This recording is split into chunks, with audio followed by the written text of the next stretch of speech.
고대는 전형 이름 많이 바꿨죠. 처음에는 학교장 추천이라고 했다가 고교 추천이라고 했다가 이제는 학교 추천으로 바꿨어요. 이름을 학교 추천 전형. 그게 그거지. 지난 시간에 얘기했잖아요. 그거는 100% 내신만 가지고 뽑는 전형은 아니라 그랬잖아요. 그죠? 고대는 또 우리가 아무도 주목을 안 하지만 또 전형이 하나 더 있기는 해요. 아무도 주목하지 안 하지는 않지. 일부만 주목하는 전형이 있죠. 뭐 있어요? 고대 논술도 없잖아. 네. 특기자. 네, 특기자 있어요. 사이버 국방 전형들이 이제 특기자 전형으로 남아 있는데 물론 예체능도 특기자로 뽑죠. 네, 그렇게 남아 있습니다. 그러니까 고대는 이제 인문계 고교 학생들 혹은 자연계열 학생들이 이제 갈 수 있는 전형은 학교 추천 전형, 학업 우수형, 계열적 합형 3개다. 변화가 좀 많이 생겼어요. 고대가 2024학년도부터 좀 주목해서 봐야 되는 변화가 뭐냐면은 학교 추천 전형의 변화예요. 여기 2가지 의도가 이제 공통으로 보입니다. 보통 학교 추천 전형의 특징이 어떻게 뽑는지 알아요? 서류 100이지. 서류 100. 서류 안에는 교과도 들어갑니다. 그죠? 네. 교과 80에 서류 평가 20 이렇게 이제 뽑는데 이게 이제 이런 소위 말해서 서류만 제출하면은 다 이제 끝나버리는 전형, 이런 전형을 뭐라고 그래요? 수시 납치 전형이라고 그러죠. 그죠? 그래서 이 지원율도 좀 저조할 뿐더러 아주 이제 공부 잘하는 학교에서는 고대 이제 이공계열에 이제 학추를 받으려고 하지 않죠. 상위권 학생들이 납치가 돼버리니까. 또 하나는 이제 많이 빠져나가죠. 추천을 받아서 우수한 학생들이 오다 보니까 자꾸 이제 상위 학교로 빠져나가는 경향이 있어요. 그러다 보니까 이게 자꾸 다 못 채우고 정시로 이월되는 인원들도 많이 나타나게 됩니다. 그 정시로 이월돼 다 못 채우는 원인 중에 하나는 빠져나가는 것도 있지만 이 수능 최장력 기준이 이제 좀 높아서 그래요. 그게 작년에 3합 5였죠, 그죠? 3합 5였는데 올해 3합 6으로 이제 인문계열은 높아져요.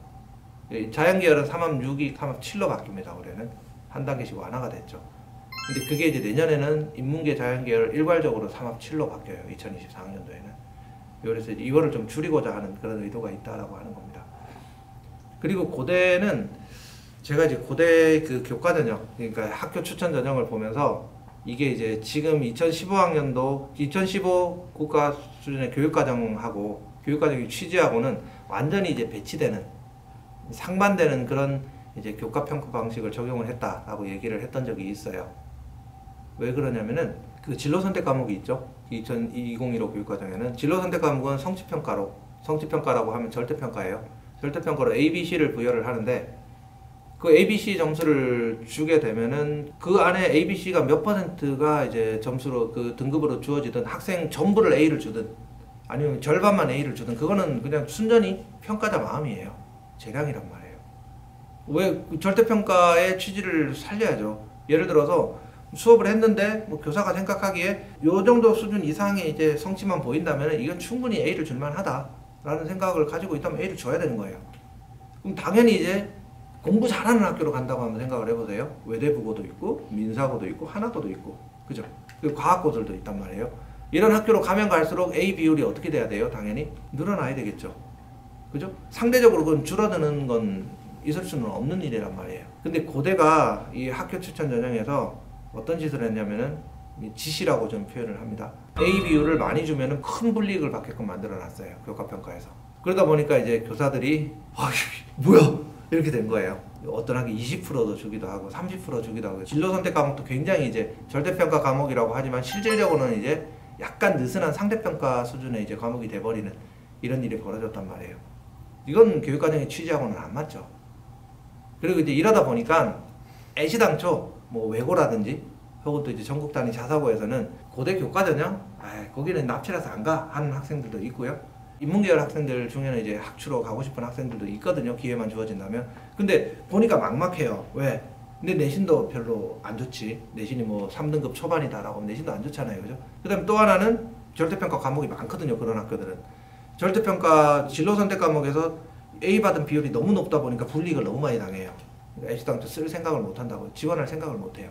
이 고대 입장에서는 생각해보세요. 학교 뭐 어느 학교든지 일반고라고 딱 한정한 거 아니니까 누구를 막느라고 4%를 지원시키겠다라고 했잖아요. 그럼 한번 생각해봐요. 한 학교에서도 4% 스펙트럼이 벌어진다라고 한번 생각해봅시다. 전교생이 400명이라 하더라도 12명이잖아요. 그 12명의 격차가 상당하겠죠. 그죠? 근데 그 학생들을 지원 다 시킨다? 그럼 어딘가에서 뽑아준다 하더라도 어디서 뽑아줄 거예요? 1등짜리를 뽑을 수 있는 학과가 있고 12등짜리를 뽑을 수 있는 학과가 있나? 그렇지 않죠. 학교가 몇 개인데 4% 추천하게 되면은 밑에 등수가 낮은 애들은 들러리밖에 안 된단 말이에요.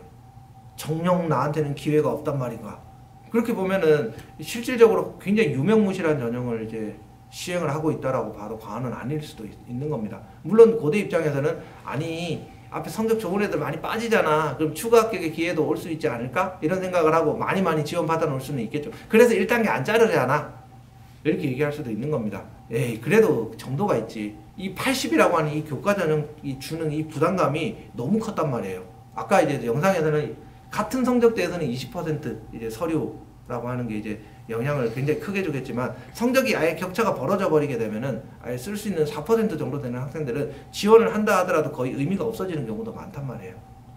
그래서 실제로 이거는 뭐 이제 비공식적인 얘기이긴 하지만 고대에서 상담을 받고 온 학부모가 있었어요. 그 학부모가 학교에서 성적 수준이 한 퍼센테이지로 따지면 한 3.5% 정도 되는 학생이었는데 그 당시에는 고대가 이제 학추나 학업부 수형, 학종 학업부 수형 이 둘 중에 하나만 쓸 수 있었어요. 재작년에는 이제 그때 이제 뭘 쓸까요라고 입학사정한테 물어보니까 제가 학추 자격은 돼요. 학추 쓸까요? 자격 되니까 하니까 4% 임박하면은 학추는 쓰지 마시고 학업부 수형 쓰세요. 이렇게 얘기를 했대요. 화나지 않아요? 자기들도 안 붙는 거 알면서 지원시킨다는 뜻이잖아요. 그렇게 이건 아니다라는 생각이 들죠.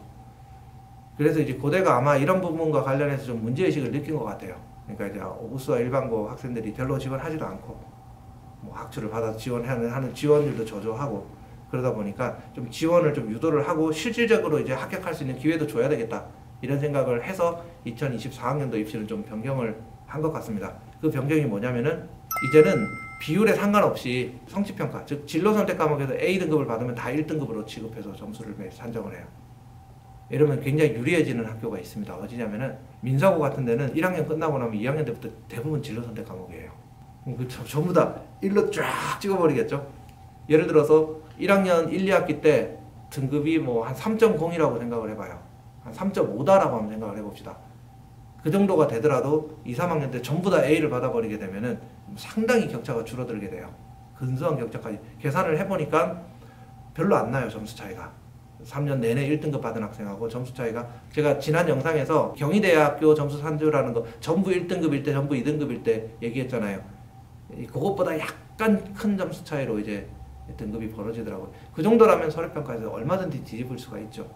왜냐면 전국 단위 자사고의 커리큘럼이 얼마나 깊이가 있어요. 이제 그런 학생들까지도 이제 기회를 주겠다라고 하는 그런 취지의 변화다라고 볼 수가 있는 겁니다. 그래서 고려대학교 이제 학추도 그래서 4% 언저리에 있는 학생뿐만이 아니라 학생부 내용 관리를 잘한 대부분의 학생들한테 이제 뭐 성적이 좀 안 좋다 하더라도 기회가 이제 주어지도록 하는 변화를 만들었다라고 볼 수가 있는 겁니다. 잘한 건지 못한 건지는 모르겠어요. 내심 믿고 이제 고대나 갈 수 있다 이런 생각을 하던 그런 학교도 분명히 있었을 텐데 이제 그런 학교의 상위권 학생들 입장에서는 좀 부담스러운 변화다 이렇게 볼 수도 있는 거죠. 그리고 이제 또 하나의 변화는 일반 전형 학업부 수형에서 이제 1단계 합격자 숫자를 6배수에서 5배수로 줄입니다. 이 6배수로 늘렸던 데는 배경이 있어요. 그러니까 2022학년도죠. 작년도에 고려대학교가 학종 인원을 700명 가량을 줄였습니다. 없애버렸어요. 그러니까 학추 1, 2로 나뉘어져 있던 것을 통합하면서 700명 정도를 정시로 보내버렸는데 그러다 보니까 이제 아무래도 지원했을 때 학생들의 어떤 그런 경합률이 너무 이제 커지겠죠, 그죠? 그래서 그 학생들이 충분히 이제 예전처럼은 아니겠지만 그 직전 연도처럼은 아니겠지만 그래도 어느 정도는 좀 수용할 수 있는 여지를 폭을 넓혀야 되겠다 생각을 해서 6배수로 이제 늘렸죠. 그렇게 늘렸는데 그걸 다시 5배수로 만들어요. 왜 그럴까요, 이거는? 아까 얘기했던 그 학추의 변화하고 관련이 있겠죠, 이거는, 그죠? 학추로 못 쓰겠다라고 생각했던 학생들이 어라? 일로 가도 되겠네. 학추로 이제 충분히 수용할 수 있는 인원들이 더 많아지게 되면은 굳이 이제 뭐 학업부 수형에서 정성적인 평가를 통해서 충분히 이제 학추에서도 좀 인원들을 많이 확보할 수 있다면은 학업부 수형에서는 그 인원을 좀 줄여도 되겠다라고 생각을 한 거겠죠.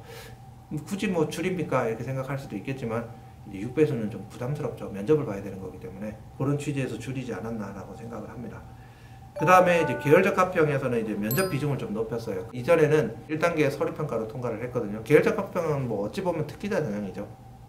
외고라든지 과고 학생이라든지 영재교 이런 특목고 학생들의 전유물이라고 볼 수가 있는데 서류평가 1단계에서 100으로 이제 학생들을 5배수를 뽑고 2단계에서 이제 1단계 성적 60%의 면접 비중을 40%로 해서 최종 합격자를 선발을 했는데 이 면접 비중을 10%를 더 늘렸어요. 50%를. 서류 50에 면접 50. 서울대처럼 만든 거죠. 서울대 아시겠지만 면접 못 보면 그냥 끝나잖아요. 그죠? 서울대에서 2배수인데도 불구하고 1단계를 통과한 일반고 학생들이 그 2배수 2단계 경쟁률을 못 들어서 합격을 잘 못해요. 일반고 합격률이 적어도 최소한 50%는 돼야 되잖아요. 그죠? 1단계 통과하면 2배수니까 안 돼요. 보통 한 23% 좀 넘어가는 수준밖에는 통과를 못 하거든요. 고대는 어찌 보면 이제 2단계에서 제대로 이제 면접 검증을 좀 더 하겠다 이런 뜻이라고 볼 수가 있겠죠. 서울대처럼. 그래서 이제 면접 비중을 늘렸다라고 하는 것은 조금 좀 의미가 크다라고 볼 수가 있는 거고요. 그리고 이 면접에서 또 변화된 게 뭐냐면은 계열적 합평에서 의대가 MMI로 이제 바뀝니다. 의대 면접을 굉장히 강화시키겠다라고 이제 고대가 이제 선언을 한 거예요. 계열적 합평은 제대로 면접을 보고 우수한 학생을 선발하겠다라고 하는 그런 의도가 역력하게 보입니다. 여기 이제 고대 수시 모집에서 변화된 사항이다라고 볼 수가 있고요. 그 다음에 정시 모집에서 이제 주목해야 될 게 하나가 있어요. 이게 마지막 사항인데 정시 모집은 지금까지 이제 수능 100%를 뽑아왔단 말이에요. 그죠? 근데 거기에 교과 우수 전형을 또 신설을 했습니다. 거기에 무려 427명을 선발을 해요. 왜 만들었을까요, 쌤? 고대가 이 전형을? 굳이 왜 정시까지 내신 성적을 반영하려고 할까, 고대가? 고대는 항상 서울대하고 연대 사이에서 이득을 취하기 위해서 이제 줄다리기를 하죠. 그죠? 네.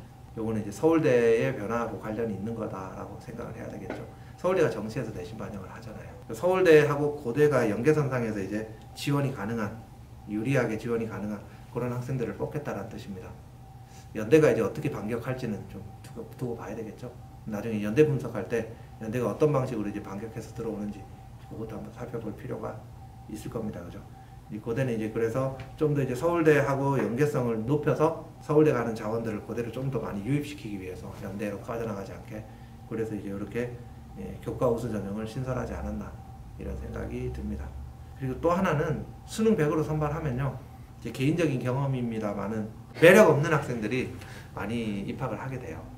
뭐냐면 내신 성적이 안 좋고 수능에 이제 올인했다라고 하는 것이 어찌 보면 이제 결단이고 또 이제 뭐 능력이다 이렇게 볼 수도 있는 건데 끝까지 이제 충실하게 내신을 잘 관리해 나간다라고 하는 그것이 주는 의미가 상당히 크거든요. 학생이 가지고 있는 그 성실함, 충실함 이런 것들은 대학에 와서 공부하는 데 있어서 상당히 이제 중요한 요소로 작용을 합니다. 이제 그게 없는 학생들이 이제 정시로 싹 다 들어온다라고 하면은 아무래도 대학 입장에서는 그렇게 달가운 일은 아니죠. 뭐 제 개인적으로도 정시에서 교과 성적을 조금은 반영을 해야 된다라고 생각을 해요. 부담 정도는 줘야 된다 이런 생각을 하고 있습니다. 정리를 하자면 고대는 일단은 교과 전형은 수능이 이제 되게 힘들어졌기 때문에 수능 최저학력 기준을 좀 완화시켜서 정시 2월 인원을 줄이겠다라고 하는 이런 취지의 이제 변화를 줬습니다. 학교 추천 전형에서. 또 하나는 학교 추천 전형에 우수 일반고에서 내신 성적이 좀 떨어지는 학생들 이런 학생들이 워낙 지원을 안 하고 그리고 또 실질적으로 4% 학생들 4% 언저리에 있는 학생들이 추천을 받아서 지원해봤자 이제 뽑힐 수 있는 기회가 너무 제한적이었기 때문에 이제 그것을 해소하기 위한 방안을 만들었는데 그 취지는 상당히 뭐 2015 교육과정의 그 운용 취지하고 잘 부합한다 이렇게 생각할 수 있죠. 절대평가 취지에 부합하는 평가를 해주겠다. A 과목을 전부 1등급으로 해주겠다라고 했으니까 이제 선생님들이 좀 마음 놓고 A를 팍팍 줄 수가 있겠죠. 남발하는 건 아닌지 모르겠지만 어쨌든 뭐 그건 선생님 재량이니까 남겨둬야 되고 학업우수 전형에서 6배수에서 5배수로 줄였다라고 하는 건 아까 얘기했던 학교 추천 전형에서 서류 내용이 좋은 학생이 학생부 내용이 좋은 학생들이 아무래도 흡수가 되기 때문에 굳이 이제 6배수까지 밑으로 이제 인원을 늘릴 필요가 없다라고 생각한 것 같습니다. 그리고 또 아마 면접 부담도 컸을 거고 또 중요한 거는 이제 의대 가는 학생한테 고대는 그나마 이제 MMI를 안 해도 된다라고 생각했는데 이제 MMI로 바뀐다라고 하는 것 이게 또 부담스러운 면접의 변화다라고 볼 수가 있죠. 요거는 계열적 합평의 변화죠, 그죠? 계열적 합평은 면접 그 영향력을 상당히 키웠다라는 것이 이제 엿보이고 의대가 MMI로 변화됐기 때문에 면접이 상당히 좀 비중이 커졌고 부담스러워졌다라고 하는 것. 요게 이제 계열적 합평에 또 나타난 변화입니다. 마지막으로 이제 정시 모집의 변화는 내신 성적을 반영하는 그런 전형이 따로 생겼다라는 거예요. 서울대하고 이제 합을 맞춰서 이제 서울대에서 빠져나오는 인원들, 그런 인원들을 이제 좀 흡수하겠다라고 하는 이런 취지의 변화이지 않을까 생각을 합니다.